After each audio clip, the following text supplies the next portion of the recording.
Hi, my name is Urmi Kothari and I'm your energy coach from Kinetic Living.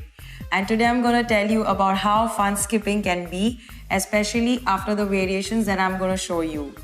It doesn't have to be monotonous and you can really get a bang for your buck in a short, sweet period of time.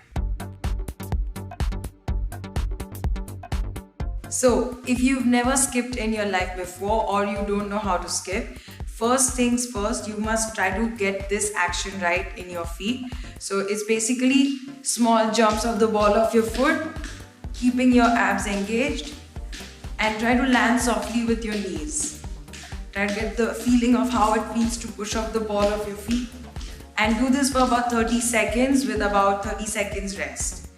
And then you can hold on to the rope. So when you hold on to the rope, just get both the handles together, and all you're going to try and do is coordinate your feet and the circling of the rope this way. So again, you're back to the small jumps, but this time you're circling the rope next to you. Maintain your breath, try to keep your chin parallel to the floor, and there should be no pressure on the knees. And relax. So again, practice this for 30 seconds before you start the actual skipping. So this is the first variation, or this is the most basic variation that you all know, is keeping your, as I said, feet light, chin parallel. Try to get an even breath. It's a great workout. It's going to get your heart rate up. That's the cardio effect. Try to keep your elbows close to the ribs. And try to move from the rope and the wrist. And from here, the next variation, if you can get this right, is you go for the box and shuffle. I'm shifting my weight from side to side. My shoulders are completely relaxed. And as you can see, I'm slightly going out of breath. And then the next variation is with the high knees. So this is a little bit more challenge for your coordination, and you also start getting more out of that. But keep that smile on. So this is also working your legs harder, working your calves, and constantly keep reminding yourself to keep your chin parallel to the floor. And then the next one is sagittal bridges.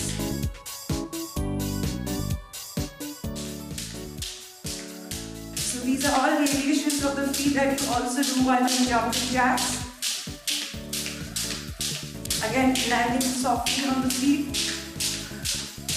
And then the last one is frontal stitches.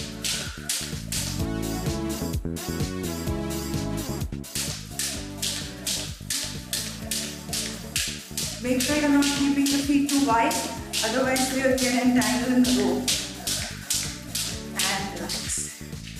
So these were the 4 variations, and remember, you can take breaks between each variation, or you can go at one go, depending on your fitness level. So to summarize this epic workout, I would like to just give you some tips on how you can build up your time. If you're a beginner, then start by building the most basic variation for a minute and followed by 1 minute rest. And then slowly reduce the rest time to 30 seconds and try to do at least 3 to 4 sets. And if you're an intermediate or an advanced, then you can try all different variations of 1 minute each with a rest period of 30 seconds in between, and then gradually increase the skipping time and reduce the rest time. You can also build up to 10 minutes of continuous skipping, and that will be a killer cardio workout. Skipping is an excellent cardio workout and it can be done anywhere, and the skipping rope doesn't weigh much, so you can carry it even while traveling. Stay tuned for more fitness videos. Until then, stay glamorous.